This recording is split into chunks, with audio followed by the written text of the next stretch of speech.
I will talk to Zelensky. The next meeting can be with Zelensky and Putin, or just Zelensky. It doesn't matter to me.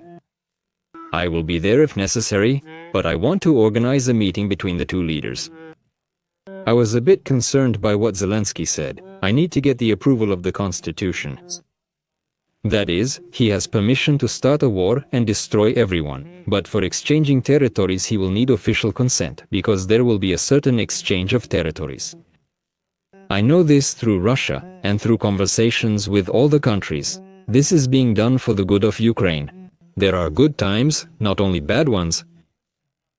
Although there will be both losses and gains for both sides, all of this is very complicated, because the borders there are extremely uneven. And there will be several swaps? There will be an exchange, and there will be changes in the territorial arrangement. The word they use is changes. We're changing the front lines. Russia has occupied a significant part of Ukraine. They have taken very important territories. We will try to return some of these lands to Ukraine. But Russia has captured truly valuable areas, mainly the coastline. In real estate, this is called waterfront property. It's always the best land. Ukraine largely had about 1,000 miles of coastline. That's no longer the case. There's only one small area left, Odessa. It's a small area, so I'm going to go and explore it. Maybe I'll leave, wish them good luck, and that'll be the end of it. Maybe I'll say it won't be settled.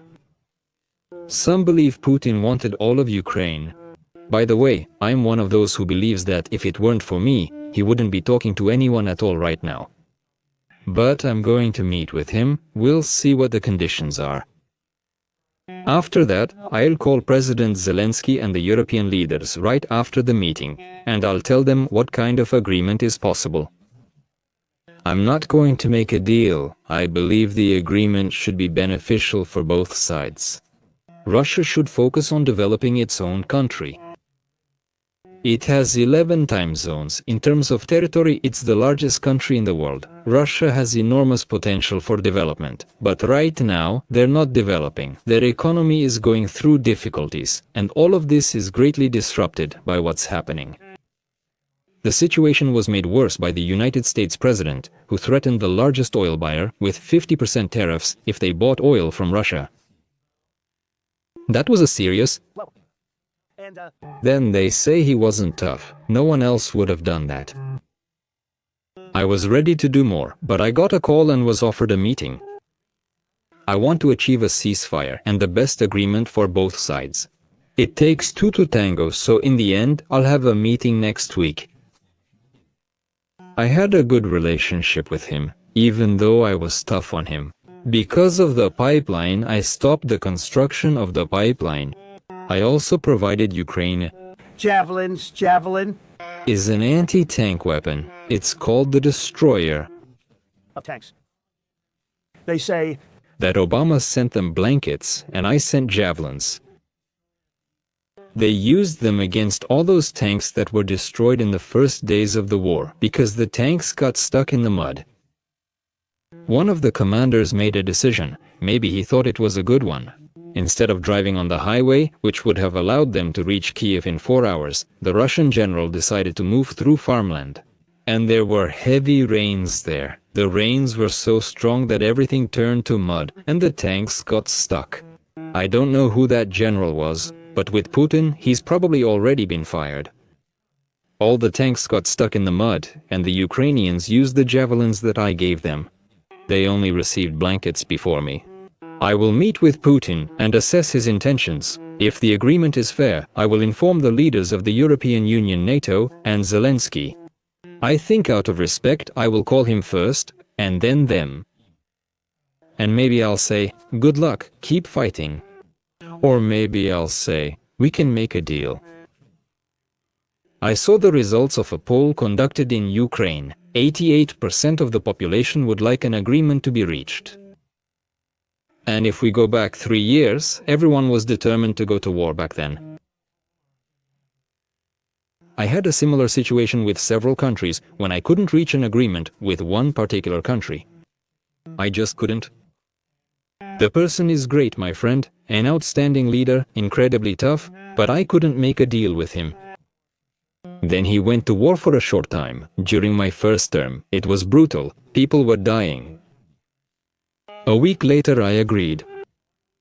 He said, "This is terrible." He said it was disgusting. Zelensky is not invited on Friday. He is not participating in this. I would say that he could come, but he has already been to a lot of meetings. He has dealt with this for 3.5 years without results. So you want someone who hasn't achieved any results in 3.5 years to handle this? What is a good agreement? I'll tell you after I hear the details of the agreement.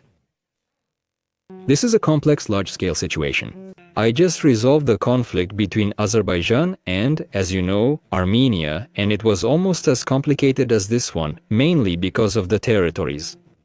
We will meet with Putin, and within the first 2 minutes I will know if an agreement is possible. That's what I do, I make deals. You have to understand, this war wouldn't have happened if I were president. It started under Biden. Under Bush and Obama, Russia was already seizing territories, but now they've taken almost everything. It was only a matter of time. Under Trump, nothing happened. I was the one who said, "You can't build your pipeline," which was already halfway built. I came in and stopped it. It's called Nord Stream 2. Nobody knew about it. Nobody had ever heard of Nord Stream. Maybe?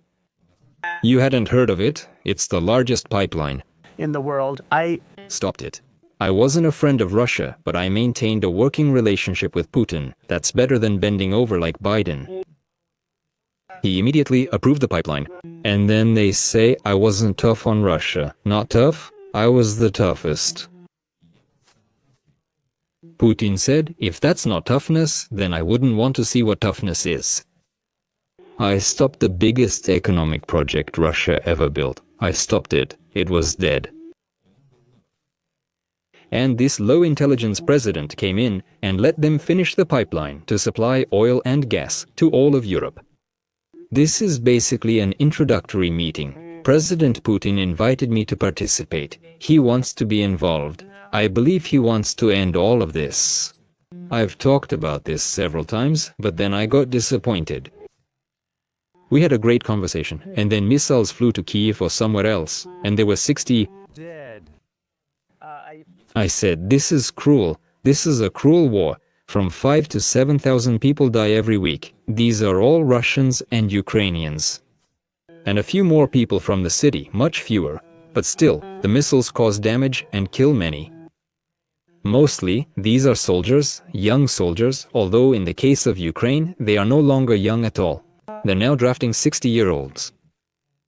It's a terrible sight, and I believe that I have a duty. Listen, this is Joe Biden's war, it's not my war. I made an agreement with NATO a month ago. You covered it very accurately. We don't pay anything anymore, we don't pay, they buy from us and NATO pays us. I increased contributions from 2 to 5% of the gross domestic product. And Now they pay us for everything we supply. We don't pay. Biden approved $350 billion, while Europe spent $100 billion. billion money. So much was spent, and the casualties are unbelievable. This is the worst thing that has happened. No doubt, it's the worst since World War II. I would tell Putin, you have to end this war. He wouldn't mess with me. We discussed this once, and there wouldn't have been a war. And when the elections were rigged and Biden took office, barely took office, more like a signature, a machine took office, bad things started to happen. Foolish things were said, and all of this led to the war.